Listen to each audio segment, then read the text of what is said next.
Grace and peace to you from the God who was and who is to come. Amen. This last week, Ivy and I were up in the Berkeley area for some seminary board meetings, and as we took off, we're in the airplane in San Diego Airport, waiting for, we're taxiing out. And then I heard this voice, I guess like a 3 or 4-year-old behind a couple rows back. And saying with some enthusiasm, this little girl said, "Are we going to fly now?" Right? And you hear the parents saying, yes, just a second. And then right as the accelerator hit, and as we started hurtling down the runway, they just exclaimed, "Whee!" And then as we took off up and got in towards about the beginning of where the clouds were, I just heard her say, "Mama, this is so fun." And there I am with my nose buried into my in-flight magazine, jaded. I've flown a lot. What happened? How did I lose that?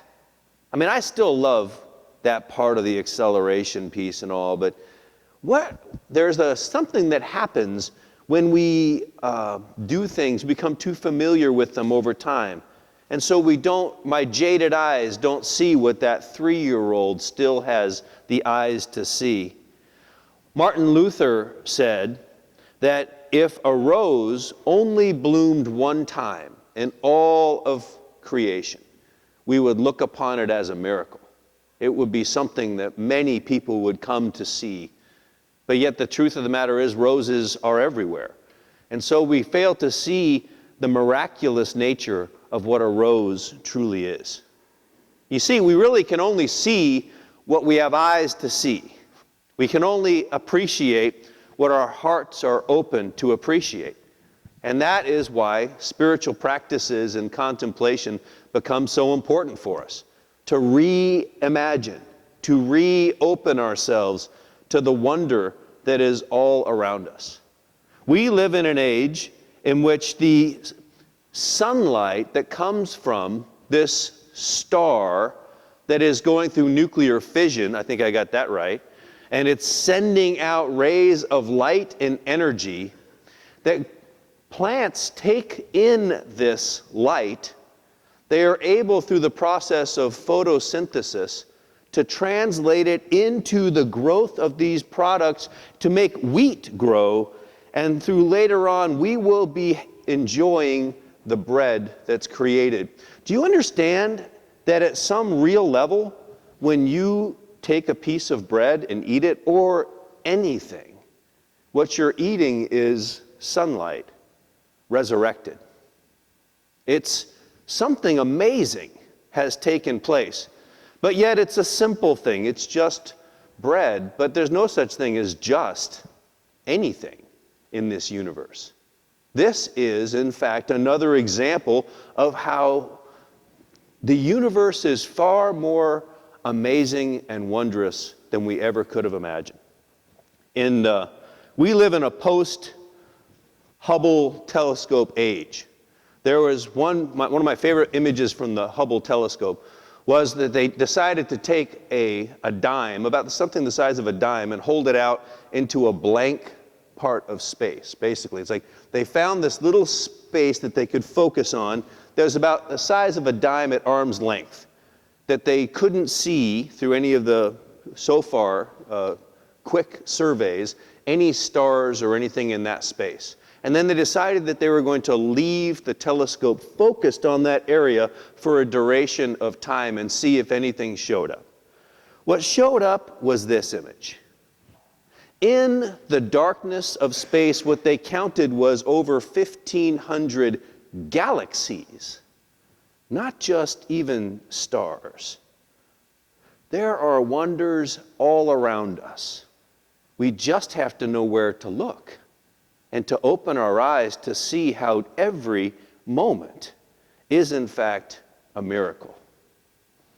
Well, today we trot out Thomas. It's always the week after Easter. Thomas gets his moment in in the center stage, and then we cast on him doubting Thomas. Here, I would like to say this. On the day after Science Day and Earth Day, right, I would like to say that Thomas in some ways is the patron saint for scientists. He is saying, unless I can verify, unless I can conduct an experiment in which I can touch myself into the nail holes, first of all, let's give him a big break. All he wants is what the other disciples already had. They had just had this experience, and what he wants is an experience. And what we learn from that is that we should never fear asking God for a direct experience of God's presence. Although I might say God will oftentimes respond with, just take a breath. There's an experience of my presence. That there's experiences of God all around if we just pay attention to it. He makes this request rather specific. These conditions need to be met before I'm going to be able to trust that what you're saying is true. You see, he missed his opportunity, and he was afraid that it had already passed him by. Well, Thomas is not alone, really, if we are honest about it. We too want God to show up in predetermined ways before we're going to trust sometimes. I know that that's true. God, if you heal my cancer, if you fix my marriage, if you stop this injustice, then I will know you are real. And if we're honest, all of us have prayed these conditional types of prayers. And what I want to say is it's normal and it's okay. God can take it. God can handle when we have those moments where it's like, God, I need you to show up in this unique and specific way. For Thomas, it did show up that way.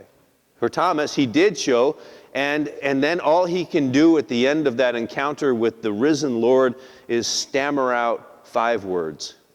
My Lord and my God. He has what he needs. And then Jesus says this thing, blessed are you believe because you've seen, blessed are those who have not seen. And that means, in some ways, us, or in everyone else who follows. The opposite of faith is not doubt. The opposite of faith is certainty. Sometimes, if you could just be so certain and sure, then it wouldn't require you to trust. It would be a very different type of a thing. But faith is a relationship. We live in an age in which people want religious proof, right? So we have books and movies that come out, like this one here, For Heaven is Real. It's supposed to be an account of a young child who had died and had gone to heaven and came back and told these amazing stories. I'm not here to say yes or no to this whole book. I think it's an interesting thing. But that's, for me, I want to be clear. If we could prove, if we ever could focus the Hubble telescope a little bit differently and show a picture of heaven, and there would be Jesus going, hey, that would not be faith. That would be something else.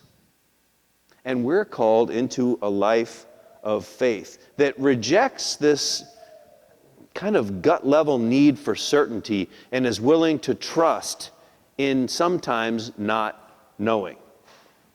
Well, we're all the way back to Charlton Heston. We're back to the 10 Commandments at that point, right? We're back to the first couple commandments about how we're supposed to relate to God. First commandment, there are no other gods. You shall have no other gods but me, says God. And at some level, it's like a tautology. You can't have any other gods because there are, in fact, no other gods. What is a god for us today? Well, it's anything in which we place our ultimate trust. So wealth can become a god for us. Power can become a god for us. Weapons or systems or our lineage, our ethnicity, anything can become a quasi-god if we're going to place our trust in it. And the first commandment says, don't go there. Just trust in this somewhat mysterious and yet ever-present God. Goes on to say, don't make any graven images. That is to say, don't create the golden calf, which Aaron did shortly thereafter, or all the other types of images. This is why for our Jewish brothers and sisters, they would oftentimes not even say or write the word God. The Orthodox would have G underline and then D. And the unspeakable name, which is YHWH, they would just never go there. Because the point of that is not that we would take the Lord's name in vain simply by just saying it incorrectly, but that we might ascribe God to our cause, to our party, to our people, and say that God is not present for others. That's not helpful. And ultimately, that leads to more dissension, and God will not be put in any of our boxes, regardless of what that box is. It's ultimately not about just swearing. It's really about taking God's power and presence and co-opting it to my own needs. Biblically, God always shows up where God is least expected. This last Holy Week, we ultimately see God demonstrated on a cross as a person who is humiliated and seeming ultimately to be the loser in this battle with empire. But yet on Easter we proclaim something radical and new, that love is stronger than even death. And so he raises to new life.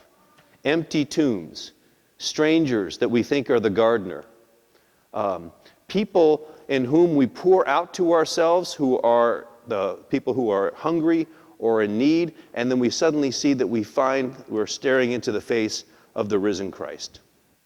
Easter faith means keeping a lookout for new places for divine life to show up. You know, I mentioned this last week, Ivy and I were up in Berkeley.